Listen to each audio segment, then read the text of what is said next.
Hi, my name is Fred Peretz Cohn, and I'm the author of All the Small Things, a novel in verse, published by Broadstone Books. All the Small Things is a coming-of-age story told through the poetry journal of a young high school student. And with your permission, I'd like to read some of it to you today. Please sit back and relax while I read from the beginning of All the Small Things.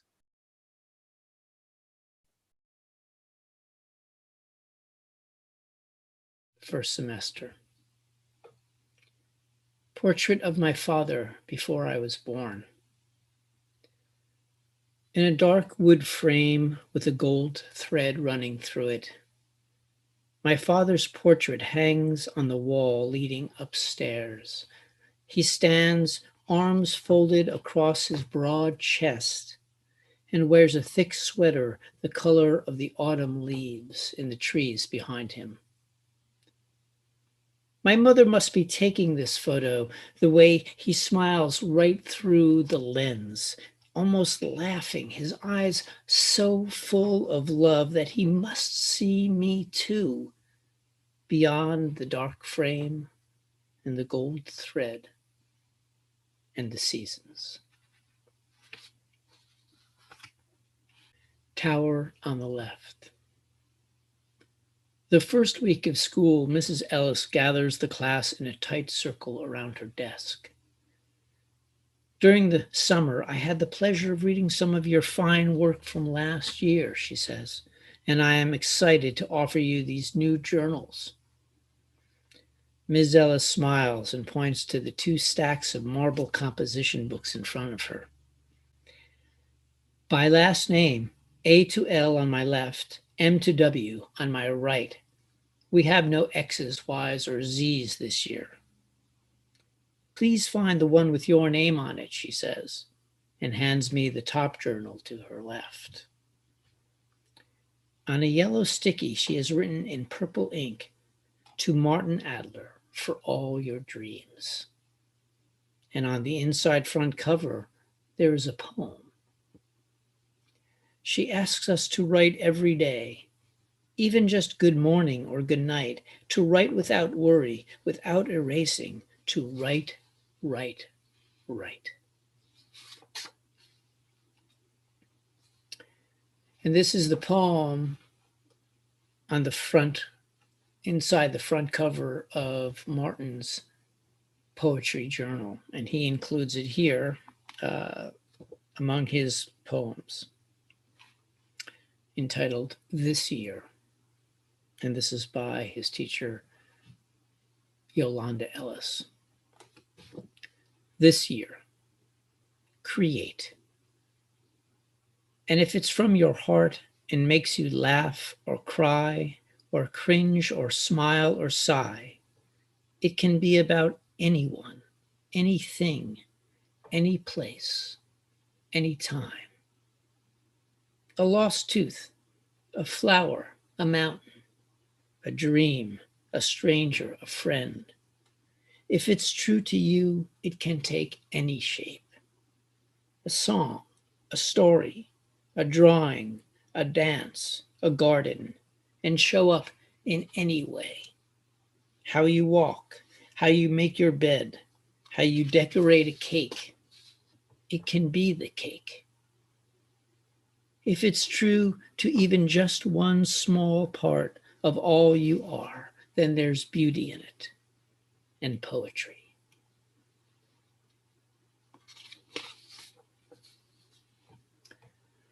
So Martin is keeping a poetry journal, and in it he writes the things he remembers, the things that he's experiencing now, the trials and tribulations, and the questions he asks. Here's the next poem entitled Mud Pies. One summer day when we were babies, which is how my mother dates my entire life before 5th grade, Reverend Sloan set a big wood plank across 2 milk crates in their tiny front yard filled a bucket of dirt with water from a garden hose, and showed Darla and me how to make mud pies. We plunged our arms up to our elbows in the cool, warm mixture, squeezed mud through our fingers, piled mounds of earth dough onto the wood plank, and worked all morning preparing round pies, which Darla formed into perfect circles. And with small sticks we poked and prodded the slow sun-baking crusts. Mrs. Sloane even made us lemonade, placed 2 full glasses with long straws on the plank. We leaned forward, giddy with pride, sipping the cool, sweet liquid, our clay-colored hands and arms drying alongside our pies in the hot afternoon sun. This next poem is entitled Two Mountains, and really one of them is a hill, and the other one isn't really a mountain at all. But for Martin, it is a mountain, and it is challenging in a number of ways on an emotional and psychological level that is revealed in the course of his journal entries. Two Mountains. From the top of West Hill, you can see the flat spit of land that holds the Erastus Central School District. One long building, a small playground, a brown football field, and worn wooden bleachers. North along Route 10, Main Street's squat brick buildings slice the town in two, the east side sprinkled along the gentle slopes of the lower Catskills. Just south of the crumbling sidewalks and trailer parks of West Erastus, Tire Mountain rises behind the high chain-link fence of an abandoned scrapyard. In the humid summer, steam rises from its core and carries the high-pitched drone of mosquitoes that breed in the rainwater pools of 1,000 tires.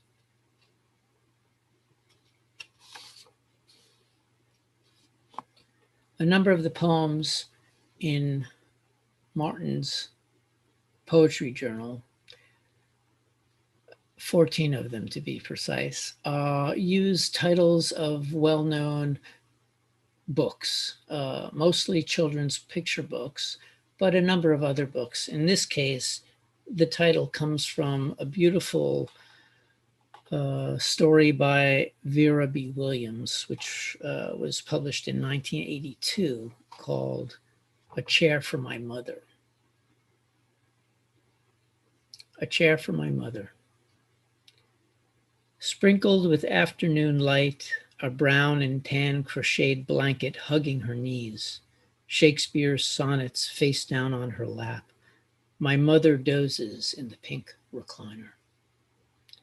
Even asleep, frown lines form a small network of dry brooks and tributaries across her brow. In the afternoon sun, my mother looks disappointed, as if she has given up too soon on what could turn out to be a really great day.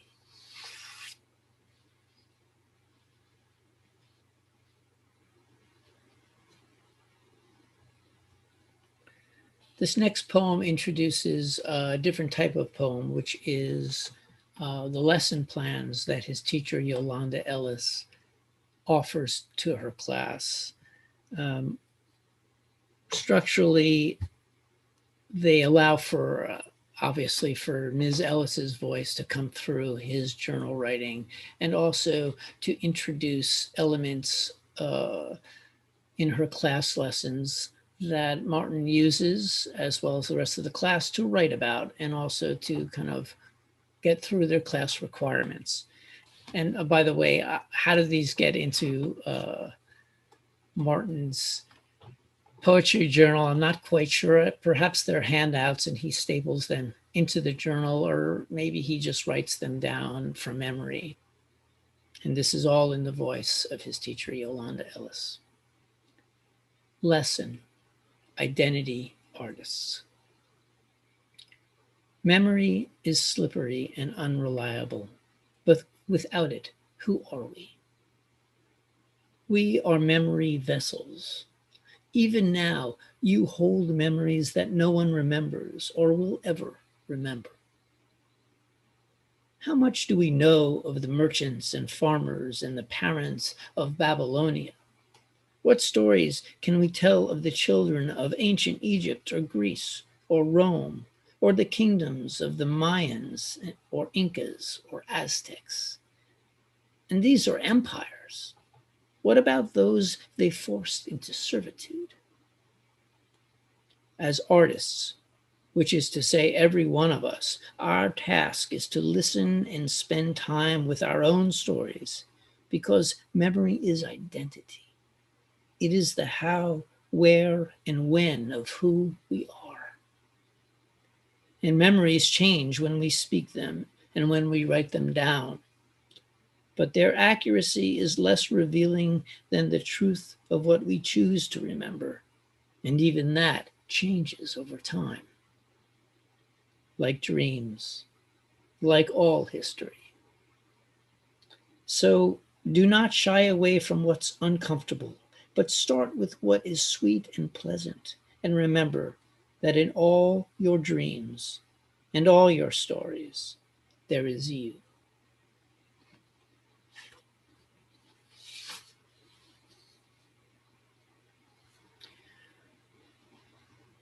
In this next poem, we meet another character, actually two characters. The title, Wide Ocean, takes on an inner significance for Martin as the year of journal writing progresses.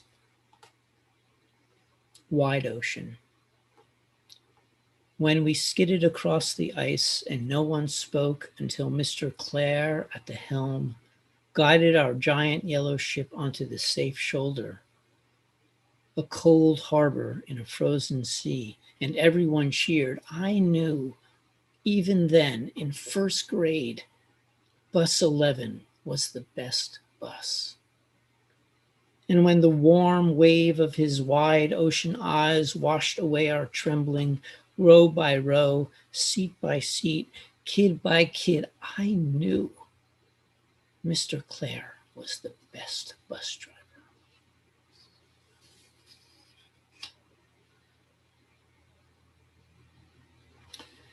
A good number of these poems contain dialogue, which in the poem is indicated by italics. I'm not sure how you make the word for italics while reading. I don't want to use quotes, but I'll try to alter my voice the best I can. This poem is entitled Year of the Elegant Solution. The first week of school, we review the revised manual for the new academic year. We memorize our schedule, practice fire drills, write our name and student number on everything, and brace for the what we've forgotten over summer vacation test. Ms. Ellis, our English teacher, refuses to believe that we could have forgotten so much. Could it be the effects of too much sun, too much water, too much ice cream, too much fun? She asks.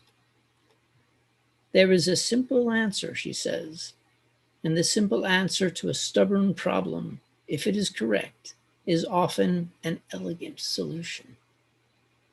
Ms. Ellis smiles. There will be no test of last year's material. Her smile is elegant.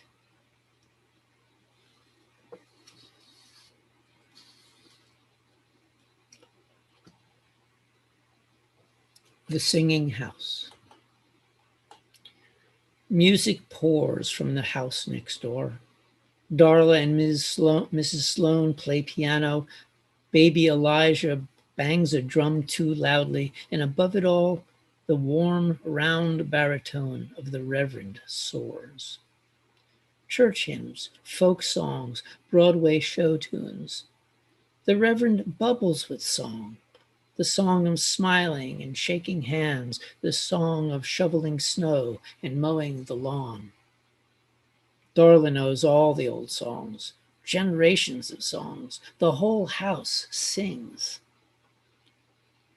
Anytime we do something that opens our hearts, lifts our spirits, Reverend Sloan says, we praise the Lord. So this Sunday, after Walk with Jesus, we'll be featuring selections from Oklahoma and the Beatles. He loves you, yeah, yeah, yeah, the Reverend sings, flashing a bright chorus of teeth. And Martin, he croons, bring your mama around.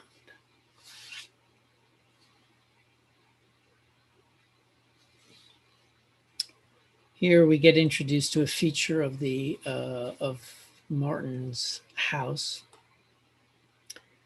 It is a wall that his mother has created, essentially an art piece of a wall, and this is called Hero Wall. Langston Hughes, Helen Keller, Maya Angelou, Zora Neale Hurston. My mother believes in the power of the word. One entire wall of our kitchen is filled with the faces of artists and thinkers and poets and politicians. My mother believes in the power of the great idea. Tubman, Gandhi, King, Mandela. Through their eyes and beyond the thumbtacks and yellowing tape, my mother watches the promise inch closer. She believes in the power of kindness. The Dalai Lama, Clara Barton, Mother Teresa, Louis Armstrong.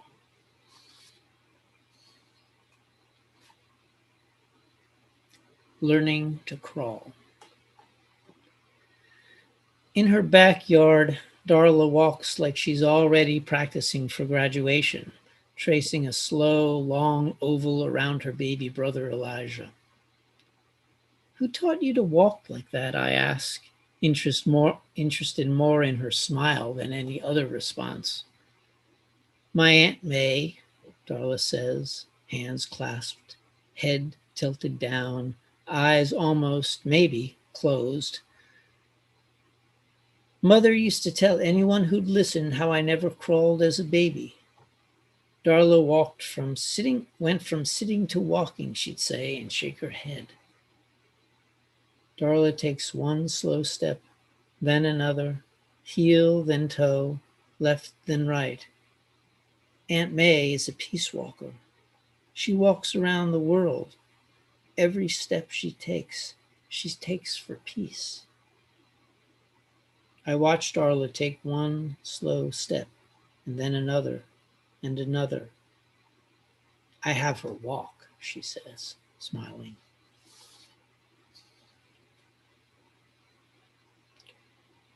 Writing prompt. At the front door, I'll start that again. Writing prompt. At the front of the classroom every morning on a large notepad easel, there is a sentence or a single word, a photograph or a cartoon or a drawing. We do not open our journals. We sit at our desks and wait for anything. An image, a memory, a question, a smile, a metaphor. You do not need to stay seated. You can go to the easel. You can draw an image, sketch a memory, write a question, add a simile, extend a metaphor. In this way, we build our writing prompt into something bigger than any one of us. And when it's time, we open our journals, use anything on the easel or all of it or none of it for whatever comes next. Girl on the Bus. Every September, Mr. Clare arrives in a spruced bus 11. He greets everyone the same, returning students and the new kids climbing the steep stairs for the first time, leaving anxious parents on the sidewalk. Last year's rough spots forgotten. Everyone gets Mr. Clare's "We'll be just fine, you and me" smile. Everything shines. The metal handrails and the windows, the hard rubber flooring and the seats, even the window frames seem brighter. And there's the beginning of the school year smell of shampooed hair, new shoes and sneakers, and clean backpacks. On hooks below the driver's side window, a clipboard with the school calendar, and hanging by a string, a small pad for notes. Like every year, taped on the inside windshield, just above the dashboard, a photo of the blue-eyed girl with pigtails and a bursting smile. She's making a silly smile for the camera, like she's trying to keep a secret or not let on that she's already tasted the icing on a surprise birthday cake. It's always the same picture: blonde hair, almond-shaped eyes, and broad nose. I imagine her now, grown up with kids of her own who love surprises and sweets, and I see her smile, now more like her dad's, warm and reassuring.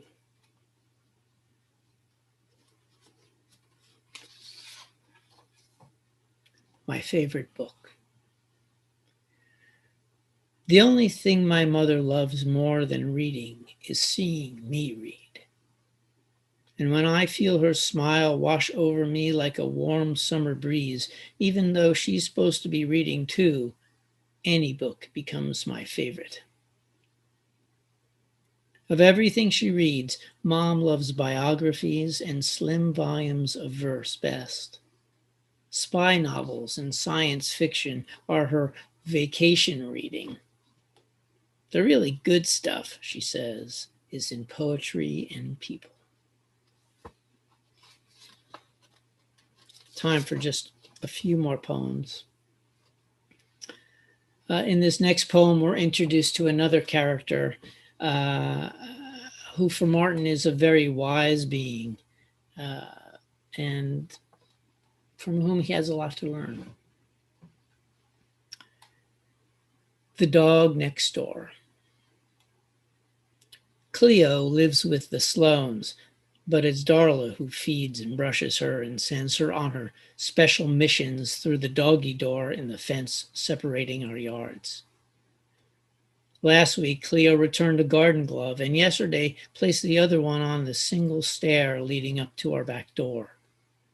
Sometimes she is messenger dog, a note held like a diploma scroll in her mouth or clipped to her collar, with small reminders that tomorrow is early dismissal or class picture day or some special assembly Darla is excited about.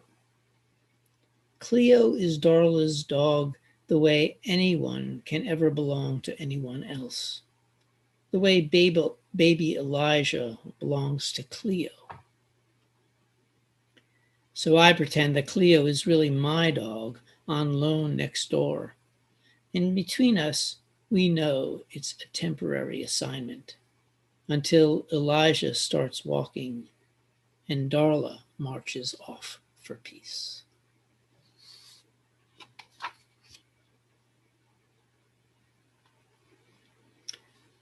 Another assignment by Ms. Ellis is something she calls Listening Project, which helps structurally invite other voices into Martin's journal writing. Lesson, Listening Project. And again, this is in the voice of Ms. Ellis. We are tradition bearers of schoolyard games and local history. We are witnesses to the everyday, anchored in place and time through story. We are eyes and ears to the past. We are part of a deep, wide forest. We feed ourselves through roots of belonging and purpose. We are hearts to the present, hands to the future. This year, In this class, in these notebooks, in our reading and in our writing, we will look and listen and cherish and offer the stories waiting to be heard, waiting to be shared by tradition bearers, young and old. We are bearers and gatherers. We will stay curious. We will ask permission. We will listen. We will be patient. We won't interrupt. We will thank them profusely. And one last poem. Martin has a rich relationship and history of writing poems with his mother, and so some of her poems show up in this novel.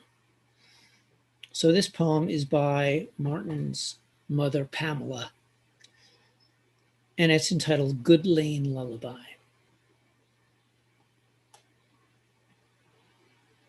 When you were a toddler, bedtime was a wrestling match. Nothing but the back seat of our car and a long drive would work.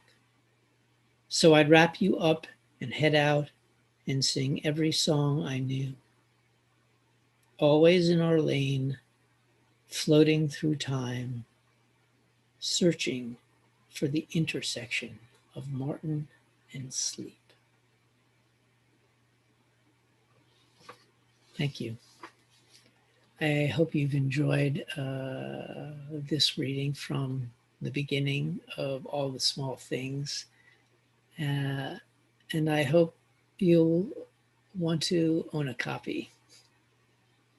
Thanks for listening.